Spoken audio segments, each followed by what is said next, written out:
Hi friends, welcome to my channel Share Master. இன்றைக்கி நம்ம சேனலில் 14th February 2022க்கான ப்ரீ மார்க்கெட் அனாலிசிஸ் பார்க்க போகிறோம். இந்த ப்ரீ மார்க்கெட் அனாலிசிஸில் global market status, F&O updates, fund activity, Nifty and bank நிஃப்டியோட next support and resistance, stock in news and market டைரக்ஷனை பற்றி கவர் பண்ணியிருக்கேன். வீடியோக்குள்ளே போகிறதுக்கு முன்னாடி நம்ம சேனலில் சப்ஸ்கிரைப் பண்ணாதவங்க சப்ஸ்கிரைப் பண்ணிக்கோங்க, பக்கத்தில் இருக்க பெல் ஐக்கானை ப்ரெஸ் பண்ணிக்கோங்க. ஸோ நான் போகிற எந்த வீடியோவும் நீங்கள் மிஸ் பண்ணாமல் பார்க்கலாம். வாங்க வீடியோக்குள்ளே போகலாம். ஃபஸ்ட்டு குளோபல் மார்க்கெட் ஸ்டேட்டஸ் பார்க்கலாம். எஸ்ஜிஎக்ஸ் நிஃப்டி பார்த்தீங்கன்னா 195 பாயிண்ட்ஸ் டிக்ரீஸ் ஆகி 17,158 ட்ரேட் ஆகிட்டுருக்கு.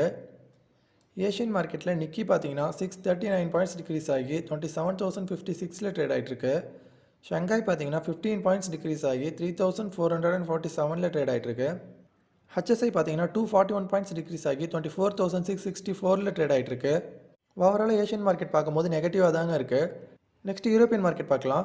யூரோப்பியன் மார்க்கெட்டில் டாக்ஸ் பார்த்தீங்கன்னா 65 பாயிண்ட்ஸ் டிக்ரீஸ் ஆகி 15,425 க்ளோஸ் ஆகிருக்கு. எஃப்டிஎஸ்சி பார்த்தீங்கன்னா 11 பாயிண்ட்ஸ் டிக்ரீஸ் ஆகி 7,661 க்ளோஸ் ஆகிருக்கு. சிஎஸ்சி பார்த்தீங்கன்னா 89 பாயிண்ட்ஸ் டிக்ரீஸ் ஆகி 7,011 க்ளோஸ் ஆகிருக்கு. ஓவரால் யூரோப்பியன் மார்க்கெட் பார்க்கும்போது நெகட்டிவாக தாங்க இருக்குது. நெக்ஸ்ட் அமெரிக்கன் மார்க்கெட் பார்க்கலாம். அமெரிக்கன் மார்க்கெட்டில் டவ் ஜோன்ஸ் பார்த்தீங்கன்னா 503 பாயிண்ட்ஸ் டிக்ரீஸ் ஆகி 34,738 க்ளோஸ் ஆகிருக்கு. S&P 500 பார்த்தீங்கன்னா 85 பாயிண்ட்ஸ் டிக்ரீஸ் ஆகி 4,418 க்ளோஸ் ஆகிருக்கு.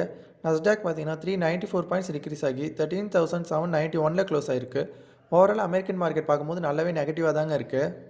ஸோ குளோபல் மார்க்கெட் ஸ்டேட்டஸ் வச்சு பார்க்கும்போது நம்ம இந்தியன் மார்க்கெட் கண்டிப்பாக இன்றைக்கி ஒரு கேப் டவுனில் தாங்க ஓப்பன் ஆகும். எஃப்ஐ அண்ட் டிஏ ஆக்டிவிட்டி பார்க்கலாம். லாஸ்ட் ட்ரேடிங் டேல எஃப்ஐ பார்த்தீங்கன்னா 108 க்ரோஸ் பை பண்ணியிருக்காங்க. டிஐ பார்த்தீங்கன்னா 696 க்ரோஸ் செல் பண்ணியிருக்காங்க. ஸோ டோட்டலாக பார்க்கும்போது 588 க்ரோஸ் செல் பண்ணியிருக்காங்க. எப்போவுமே எஃப்ஐஐ செல் பண்ணுவாங்க, டிஐஐ பை பண்ணுவாங்க. இப்போ டிஐஐ செல் பண்ணுறாங்க, எஃப்ஐஐ பை பண்ணுறாங்க. இப்படியே ரெண்டு பேரும் மாற்றி மாற்றி செல் பண்ணி பை பண்ணிட்டு இருந்தால் நம்மள மாதிரி ரீட்டைல் ட்ரேடர்ஸ்லாம் என்றைக்கு ப்ராஃபிட் பண்ணுறது. நெக்ஸ்ட்டு நம்ம F&O பேங்க் பார்க்கலாம். கரண்ட்டாக பார்த்தீங்கன்னா செயில், பஞ்சாப் நேஷனல் பேங்க், பெல், டாடா பவர் இந்த ஸ்டாக்ஸ்லாம் F&O பேங்கில் இருக்குது. நெக்ஸ்ட்டு பார்த்தீங்கன்னா எல்ஐசி ஹவுசிங் ஃபினான்ஸ், எஸ்கார்ட்ஸ், நேஷனல் அலுமினியம், இந்தியா புல்ஸ் ஹவுசிங் ஃபினான்ஸ், பேங்க் ஆஃப் பரோடா, சன் டிவி இந்த ஸ்டாக்ஸில் F&O பேங்கில் வர்றதுக்கான சான்சஸ் ரொம்ப அதிகமாக இருக்குது. பாசிபிள் எக்ஸிட்ஸ் பார்த்தோன்னா எதுவும் இல்லை. நெக்ஸ்ட்டு நம்ம ஸ்டாக் இன் நியூஸ் பார்க்கலாம். ஜேஎஸ்டபிள்யூ ஸ்டீலோட ஜனவரி மந்த்துக்கான க்ரூட் ஆயில் ப்ரொடக்ஷன் பார்த்தீங்கன்னா 15% இன்க்ரீஸ் ஆகிருக்கு. லாஸ்ட் இயர் பார்த்தீங்கன்னா 14.32 lakh ton crude steel production பண்ணியிருக்காங்க. கரண்ட் இயர் பார்த்தீங்கன்னா அது 16.46 லேக் டன்னாக இன்க்ரீஸ் ஆகிருக்கு.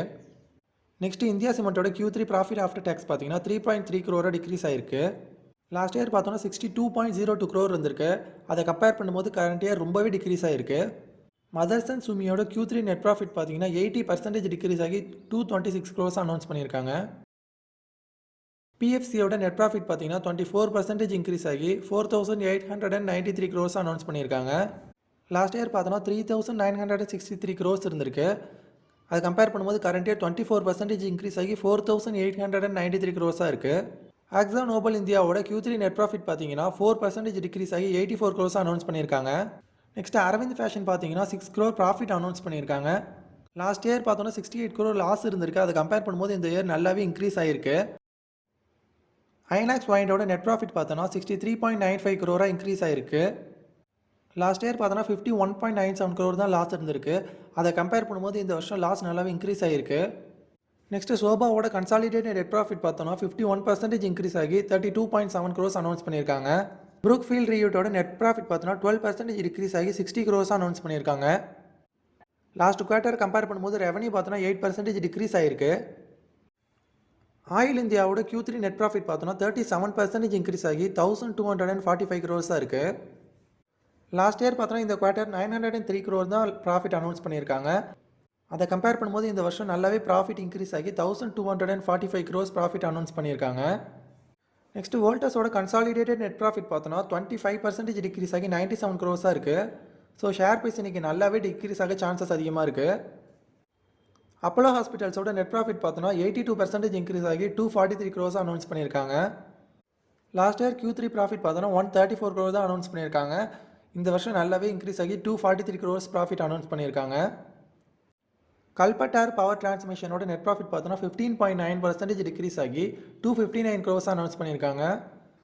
ஸோ கல்பட்டார் பவர் டிரான்ஸ்மிஷனோட ஷேர் ப்ரைஸ் இன்றைக்கி நல்லாவே டிக்ரீஸ் ஆகும்னு நினைக்கிறேன். நெக்ஸ்ட் கோத்ரேஜ் இண்டஸ்ட்ரீஸோட Q3 நெட் ப்ராஃபிட் பார்த்தீங்கன்னா 183 crores அனௌன்ஸ் பண்ணியிருக்காங்க. ரெவன்யூ பார்த்தோன்னா 3515 crores அனௌன்ஸ் பண்ணியிருக்காங்க.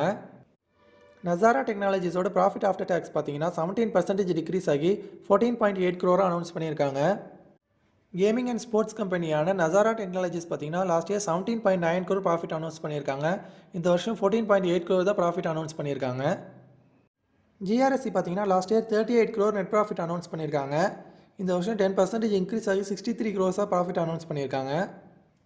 ஃபோர்டிஸ் ஹெல்த் கேரோட Q3 நெட் ப்ராஃபிட் பார்த்தோன்னா 2 times இன்க்ரீஸ் ஆகி 142 crores அனௌன்ஸ் பண்ணியிருக்காங்க. NHPCயோட நெட் ப்ராஃபிட் பார்த்தோன்னா 7.5% டிக்ரீஸ் ஆகி 888 crore அனௌன்ஸ் பண்ணியிருக்காங்க. ஸோ NHPCயோட ஷேர் ப்ரைஸ் இன்றைக்கி நல்லாவே ஃபாலோ ஆகிறதுக்கு சான்சஸ் ரொம்பவே அதிகமாக இருக்குது. நண்டன் டெனிமோட நெட் ப்ராஃபிட் பார்த்தோன்னா 546% இன்க்ரீஸ் ஆகி 20 crores அனௌன்ஸ் பண்ணியிருக்காங்க. மேக்ஸ் ஹெல்த் கேரோட நெட் ப்ராஃபிட் பார்த்தோன்னா 190 crore அனௌன்ஸ் பண்ணியிருக்காங்க. லாஸ்ட் இயர் பார்த்தோன்னா 90 crore தான் ப்ராஃபிட் இருந்திருக்கு. இந்த வருஷம் நல்லாவே ப்ராஃபிட் இன்க்ரீஸ் ஆகிருக்கு. ஸோ ஷேர் ப்ரைஸ் இன்க்ரீஸ் ஆகிறதுக்கு சான்சஸ் ரொம்பவே அதிகமாக இருக்குது. முத்தூட் ஃபினான்ஸோட நெட் ப்ராஃபிட் பார்த்தோன்னா 4% இன்க்ரீஸ் ஆகி 1044 crore அனௌன்ஸ் பண்ணியிருக்காங்க. தாம்பூர் சுகர் மில்லோட Q3 நெட் ப்ராஃபிட் பார்த்தோன்னா 39% இன்க்ரீஸ் ஆகி 76 crores இருக்குது. ஸோ ஷேர் ப்ரைஸ் இன்றைக்கி நல்லாவே இன்க்ரீஸ் ஆகும். நெக்ஸ்ட் இம்பார்ட்டன்ட் நியூஸ்னு பார்த்தோன்னா ஏபிஜி ஷிப்யார்ட் அண்ட் அவங்களோட டைரக்டர்ஸ் மேலே CBI 22,842 crore பேங்க் ஃப்ராட் பண்ணதாக கேஸ் ஃபைல் பண்ணியிருக்காங்க. ஸோ இன்றைக்கி பேங்க் நிஃப்டி பார்த்தீங்கன்னா நல்ல ஒரு பெரிய கேப் டவுனில் தான் ஓப்பன் ஆகும்னு நினைக்கிறேன். நெக்ஸ்ட்டு நம்ம மார்க்கெட் டைரக்ஷன் பார்க்கலாம்.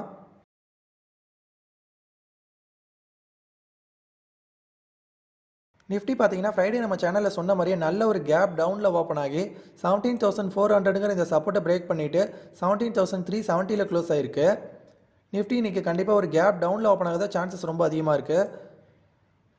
ஸோ நல்ல ஒரு கேப் டவுனில் ஓப்பன் ஆகி 17,220 வரையும் போகிறதுக்கான சான்சஸ் அதிகமாக இருக்குது. இந்த ட்ரெண்ட் லைன் பார்த்தோன்னா நிஃப்டியோட நெக்ஸ்ட்டு சப்போர்ட்டாக இருக்குது. ஸோ 17,140 நிஃப்டியோட நெக்ஸ்ட்டு சப்போர்ட் இருக்குது. அதை பிரேக் டவுன் பண்ணிட்டு கீழே போச்சுன்னா 17,000 தான் நெக்ஸ்ட்டு சப்போர்ட் இருக்குது. அதே ரெசிஸ்டன்ஸ்னு பார்க்கும்போது நிஃப்டியோட ஃபஸ்ட்டு ரெசிஸ்டன்ஸ் பார்த்தோன்னா 17,400 இருக்குது. அதை பிரேக் அவுட் பண்ணிவிட்டு மேலே போச்சுன்னா 17,620 நெக்ஸ்ட்டு ரெசிஸ்டன்ஸ் இருக்குது. அதையும் பிரேக் அவுட் பண்ணிச்சுன்னா 17,800 தான் நெக்ஸ்ட்டு ரெசிஸ்டன்ஸ் இருக்குது. நெக்ஸ்ட்டு நம்ம பேங்க் நிஃப்டி பார்க்கலாம்.